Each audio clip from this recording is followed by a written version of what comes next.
It is Thursday. It is Thursday. How about that? How are you doing? Well, did you tell everybody on Tuesday where I was at? Well, we mentioned, because we went through a whole thing about, we thought of it a little too late. The tech team was actually on board. We were going to surprise you when you woke up from the dentist. I think it would have been great. And because we know there's no one you'd want to see first than your online audience. That's right, live. And the tech team was willing. I was already home by then. Yes. But you know what? We could have been great though. First thing you see when you open your eyes. there's a camera with lights in my Camera face. and lights and your CLC family. That's great. Is right there with you. And Yeah. People seem to think that coming out of anesthesia, that all people come out like loopy. Right. That's what it's known for. I Yes. don't. I come out of it tired. Tired. I come out of it a little foggy, but not emotionally compromised. Fair enough. Okay. I did make a post on Facebook saying I made it through surgery. Yes. So you did. So for anybody who hasn't been Facebook. tuning in, yes, But you went I through did- dental surgery. I did that while I was still pretty foggy. So it wasn't like It's best to write all your emails, get all that done while you're still pretty foggy. Yeah. But it wasn't anything that were like I wrote that. I wasn't like the kid on YouTube who asked, "Is this real life?" I don't know if you ever saw that. I don't video. think I've seen Yeah, that. you have to look that one up. The little kid comes out of dental surgery and he's asking his mom, "Is this real life?" None of that. I actually just come out a little tired and a little groggy, but not emotionally compromised. But everything was successful. Yeah, you don't want to do any close-ups right now, Eric. Thank you. That's my good side. That's good. We'll keep it on that side, right? No, I'm swollen. Yeah. And- it's and in painful. pain, Yeah. and it is all in here. And so I had teeth removed, and it's step 1 of 3 different things to reconstruct back there, and that was on Tuesday. So I'm still hurting. I'm still quite swollen. Is this the most intense of the 3 parts? Or I is don't there each know, but one I of think them it going is. to be in their own way? I actually think this is I'm guessing. I think It seems like they did a lot. They did a lot. Everything else is building on this moment, this surgery. So I think this is the hardest of the 3. Everything else is just building on that. So I think that's where we're at. But dentist office called me this morning and said, "How you doing?" And I said, "Is pain and swelling to be expected?" 2 days later, and they said, "Yep." And I said, "Well, I'm not bleeding." Okay. And That makes it nice to show up at work and you're not bleeding from your mouth. right. Yeah. It is good. I mean, Yeah. even with it being trunk or treat day and all of that. That's true. You'd make it work. Yeah. Yeah. And I've just had, come in. And I've had some wooziness too, and I'm not sleeping through the night, meaning it'll wake you up. No. Yeah, the pain will wake you Yeah. up. Yeah. It's not excruciating, but it's certainly not pleasant, right? Not a pleasant thing. Yeah. No. So, kind of a full day today for us. We have a funeral for one of our own members today. We have trunk or treat today. We have Yeah, that keeps us busy. That kind of a lot going on. yeah. a lot going There's a lot when you have kind of the turnaround. I mean, we have a lot of people coming in for the funeral service, and then we'll have a lot of neighborhood guests coming in tonight. for trunk or treat. And as much as I'd like to be at home resting, that is not on the docket. But I am on a antibiotic. I am on a sterilization mouth rinse, to make sure there's no best not to get germs infected. Yeah. Yeah, And, I think that's wise. And the antibiotic and prescription strength Motrin, which is ibuprofen. So, and for those who are worried, I am currently not taking blood thinners, so I am not over thinning my blood, in case you were wondering. So, went off those while I'm taking the Motrin, because you don't do those together. Gotcha. So Motrin, once that's done, I'll restart my blood thinners. So Okay. that's where we're at. And besides that'll Yeah, there's a lot to think about there. yeah, lots going on. So we got through all of that. I'm hoping by the weekend, Reformation. Don't It's forget- that's the other thing. It's a big weekend coming up. Reformation weekend. We celebrate the Protestant Reformation and how God's Spirit worked through people like Martin Luther, Philip Melanchthon, and others to re-energize and correct the church. So Yep. we remember the work of the Spirit in that moment of history. Then we come out of that and we get ready for All Saints Sunday the following weekend. So, and an All Saints concert, which we hope you all can attend. We will stream that though too. Yeah. Lots going on. Lots going on. Not the most opportune time for oral surgery, but I said last week when the doctor said, this isn't good, I said, what's your first available appointment? And he said, the 21st. And I said, I'll take it. I'm like, just do it. Just get it done with. It'll work. And it was just like all my other times I've been put down. They hook me up to an IV, Yeah. keep me hydrated. And then when they're just about ready to go, they inject into that IV bag the magic whatever to make you sleep. And it worked. And it worked. It was successful. I asked the doctor, I said, so I see you're putting it in. I said, how long? And he said, it won't be long. And I said, okay. And I would bet within 30 seconds, I was out. That was it. Yeah. Not that I felt myself going out. It was just like flipping a light switch. You just go boop and you're out. Have you ever been knocked out? I have once. Yeah. So it's just literally you can't control it. You don't feel like it's not like going to bed where you're like, I'm slowly falling asleep. It's just like I'm awake. Now I'm not awake. Yeah. However, as I was coming out of it, I had a dream because Okay. obviously they were lightening the knockout juice. I had a dream that they were building something in my mouth. Like how dreams are weird, right? And Some of them are. Yeah, Yeah, and they can be weird. I felt like there That's- was a construction project going on in my mouth, and there was. In a way, there was. But yes. but that was the Yes. one dream as I was coming out of my fog that happened. So Delightful. yeah. So as Mm-hmm. now you see this right here. Yeah, just not nice.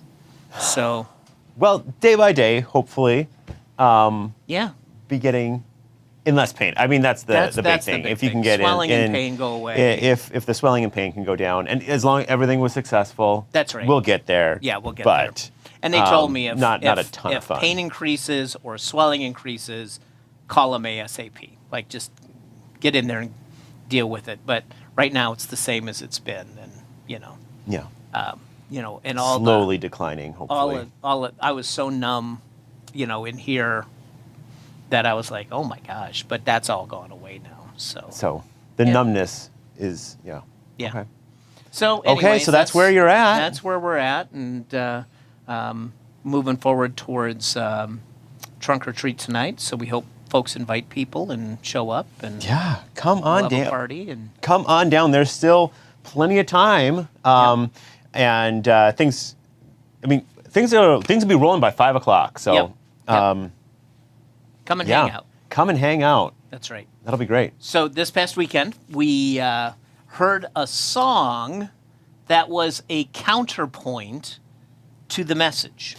Yeah, it can be a lot to throw at people in a moment, but it's a It's food song for that's it's well loved. But we wanted to think about it. Okay, Yeah. What are we saying? And because some of that's been this sermon series is taking a look at some of the common tropes, the advice we pass hand around. out.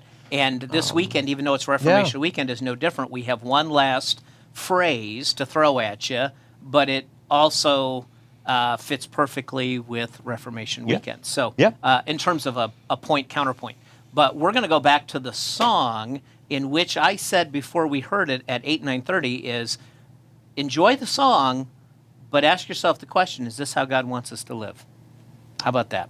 I think it's a great So with setup. that, let's listen to it one more time and enjoy it too.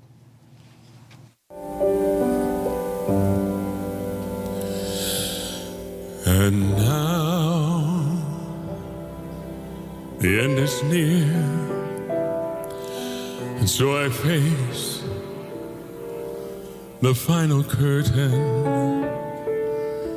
My friend, I'll stay clear, I'll state my case, for which I'm certain. I've lived a life that's full. I traveled each and every highway and more, much more than this. I did it my way. Regrets, I had a few, but then again, too few to mention. Oh, I did what I had to do and saw it through without exemption. I planned each charted course, each careful step along the byway. Oh, and more, much more than this, I did it my way. For what is a man? What has he got? If not himself, then he has not to say the things he truly feels, and not the words of one who kneels. The record shows I took the blows and did it my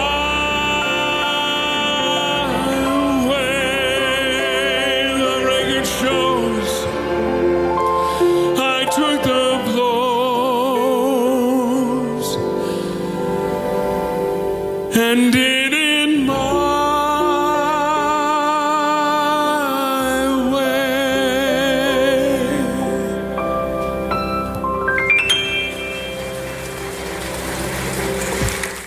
So a very familiar song, My Way. Yeah, I think everybody knows that one. A great backstory to this song. Okay, yeah. So it is a French song originally called, in French, Comme de Habitude. And the rights were bought by Paul Anka, another singer and songwriter, really from the era of Frank Sinatra. Okay. Most of you know who Paul Anka is. And he heard the song after being on vacation in the south of France. So he hears this song in French, loves it, flies to Paris, and he starts to talk to the writers of the song, Jacques Rivaux, Guy Thibault, and Claude Francois, who first wrote and recorded the song in 1967. And he acquired the rights to the song and for $1 just to work it. Really? Okay. But if he ends up reworking the song and recording it, they still get royalty rights because that's where the real money is, in the royalties of recording. So they still get royalties with whatever version, English version, Paul Anka has. So sometime later in the next year, Anka is having dinner with Frank Sinatra and a couple of connected, in quotes, people. That was the world they ran in. Okay. And, yes. and Sinatra at dinner says, I'm quitting show business. I'm sick of it. I'm getting the heck out. I'm done. And Paul Anka's thinking about this song, I Did It My Way, and now holding in tension the fact that Frank Sinatra is fed up with the music business. He wants to be done. He's going to quit. And so he rewrites the song with all of those things in tension and he's writing this song. He's back in New York, Paul Anka. He finishes the song. He writes overnight doing this. 5 a.m, he calls Frank Sinatra after he finishes. And Frank's out on the West Coast. Matter of fact, he's here in town. He's over at Caesars. Okay. And he says, I got a song for you, Frank. And he said, when I got this song lined up and reworked it, and my record company heard it, they were mad that I'm not recording it. He said, but this song isn't for me. He said, you're the guy to sing this song. He said, either you sing this song or it's not going to be recorded. Wow. So Frank Wow. hears the song and records it. So he doesn't quit the business, as you know, but he was fed up. So December 30th, 1968, he records My Way in one take, and the rest is history. Really? Yeah. Wow. So That's a lot. Yeah, a lot to quite a that. story, Yeah, right? where it all comes from. yeah. So and that song had been on the kind of a standard. Does that fall into the Great American Songbook? It's on the edge. On the edge. Okay. But it's certainly a part of Torchlight music and a popular tune, right? Yeah.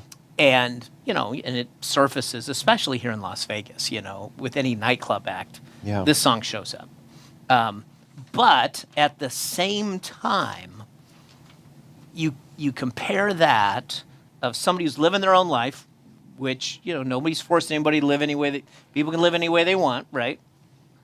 But as a person of faith, do we do things or aim to do things our way or God's way? I mean, I think that's It's something too. I mean, we've come across this before in our sermon series. How there's some truth to some of the advice, like some of the stuff people are getting at. There's some truth to, right. yeah, be true to yourself, Yeah. and there's some doing it your way and not having those regrets. But there's also a point where you can really take that too far. Yeah. And if that's your only motto for life, that also becomes very much problematic on the other side Yeah, of things. that's right. You end up hurting yourself. Yes.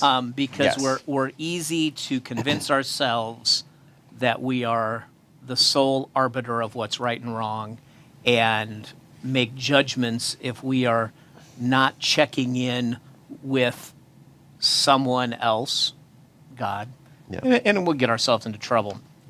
And so, I think about, doing things God's way doesn't always make sense. For example, the people of Israel wandered in the desert for 40 years Yeah. because they turned down the opportunity that God gave them to retake and be in the land that was promised Abraham. Like, they could have done that 38 and a half years ago, and they said, no, we're going to do things our way. We're afraid. God says, fine, then go back out to the desert. So instead of being wandering from Egypt to the promised land in about 18 months, year and a half, God says, fine, go back. And so for another 38 and a half years, 40 total, they're in the wilderness. Right. And there's a point where they can say, hey, we did it our way, Yeah. and we're going to live without regret. We did it our way. Or you can say, I might want to learn something. After that. Yeah. So we get to the time of Joshua, which is the leader after Moses, right? And they finally say, in faith, we're going to come into the land. They do. And their first kind of test to really listen to what God is saying, because God's promise in the land is to go to Jericho and this town, and I don't want you to attack it. I want you for a week just march around the walls of the city and blast your trumpets. Don't attack it, and if you get that kind of advice, you're at a point, do you go, is that really what I want to do? Or do I just want to attack it? Or do I just want to walk away? I'm in the land, I'll leave Jericho alone. But God says, no, every day I want you to do a parade around the city and blow trumpets. Now, this is what it says in Joshua 6:14. So on the second day, they marched around the city once and returned to camp, and they did this for 6 days. It's the seventh day that, as the song goes, the walls came tumbling down. Right. Right. But where in this do you feel like a fool Marching around blowing horns. blowing horns and doing nothing, and then going back to camp? And sometimes we don't see what God already sees. That's the point in this. Yeah. That, and that God has. it'd be real easy to say, yeah, I'm not going to I'm put not my gonna faith do in this. I feel like an idiot marching around a town blowing a trumpet, right? Right. So instead, in faith, they do this and they realize what God has already kind of ordained to happen. The walls come tumbling down.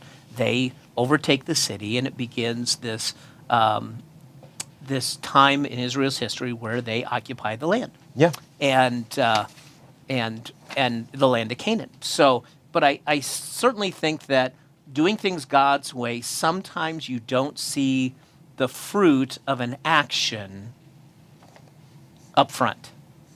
Right. You know, like God No. has a bigger plan that we don't see the We're end of. we're often kind of eyes only focused on one thing, The immediate. and we can't, break free to see a greater picture. So that's a good story to remind us that sometimes God's plans are bigger than us, and we don't always see the outcome until later. So there's that.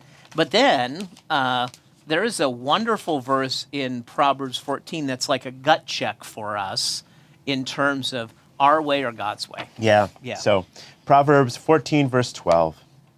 There is a way that seems right to a person, but in the end leads to death. You know, we convince ourselves. I And got to we figure do. it out. And we I'm say, smart. this is it, and I know what's happening here. That's I right. got to figure it out. That's right. And No instead, regrets, no looking back. Instead, as the song goes, regrets. I've had a few, you know, and there are times we have regrets because we didn't think through something or we didn't trust God in a moment that we Yep. should have trusted God. And you know, the corollary to that one is in Proverbs 3, where you know, Solomon says, you know, trust God with all your heart and he will make your path straight. You know, do not lean on your own understanding. You know, having faith is about saying, okay, God, I don't see everything. I'm going to let you lead in this. And that's the crazy thing about free will is it's not just God wants to orchestrate every moment of your life, meaning God doesn't care what you're having for dinner. You don't need to pray about God's will for your dinner. You know what I'm saying? Like, it's not about that stuff. I mean, unless you've been put on a very strict diet and you're throwing that to the wind because you don't, that's different. But you know, ultimately, God doesn't care if you're having grilled chicken for dinner or it's grilled salmon, right? Like, he's got bigger fish to fry, literally. So it's not that God wants to orchestrate every moment of your life, but as it relates to the big things, it's good to check in. Yeah. And so that's just a reminder for us that you know, we let God lead in those big things in our life, and then there is free will within the small things, like, am I going to have baked potato or am I going to have a salad with dinner? Right? You know, like that's those are minor things that we can have full control over, right? Yes. Did you Allow think your freedom to reign there. to reign over your dinner choices, right? Did you think I was going there today? I had a sneaking suspicion that you were going to bring up salmon or chicken. Yeah. Yes. Is it candy corn or Snickers going into the candy basket? I don't think God really cares. So even if you don't like candy corn, so Yes. you know, Yes. you know what my brother used to call candy corn? I don't actually. He used to call it sugar-coated earwax. He didn't like candy He corn? did not like candy corn. One of the few. Yeah. Yeah. It's a. You a candy corn fan? Not so much anymore, but I enjoyed it at Yeah. once upon a time. Yeah, You know, I have nothing against it. I haven't but, probably had a piece of candy corn and Yeah, it might be years. a bit. I don't know. wouldn't be good right now. Yeah, I Would don't not know. be a good choice. Yeah. would not be a good choice. But it's your free will. Yeah, if I Yeah. want to ruin the work of Dr. Hendrickson, Then, I you can know, eat that's my candy corn, right? Your free will. That's yes. I'm not. In case he's watching, I'm not. Yeah. So I don't need to make enemies. So finally, let's close with this today. So one of my favorite chapters in the Bible, you've heard me talk about Isaiah 55. There's a little bit of everything for everybody in there. But here's the reminder of not being able to see the full picture. God says, "For my thoughts are not your thoughts, neither my ways are your ways, declares the Lord. As the heavens are higher than the earth, so are my ways higher than yours, and my thoughts than your thoughts." Which, as I've said before, thank God for that, because we don't need God to be just a good version of ourselves. We need God to be well beyond the best version of us. And, except maybe you, but... well, exceptions for everything. Yeah, right, exactly. Sure. But for me, I need something better than my I think my we best all day, do, right? yes. So the reminder is trust God, who has also a better view of the future than we do, and see that He has our best interest That's in right. mind. That's So- right. But with that, we're gonna close off because we got a busy day, and but we hope that you have a blessed rest of your day. Whether we see you at Trunk or Treat or we see you this weekend in worship, whether online or in person, We'll be here. We hope you have a great day. So God bless you. We Absolutely. love you. Take care. And Philip, will you play us out?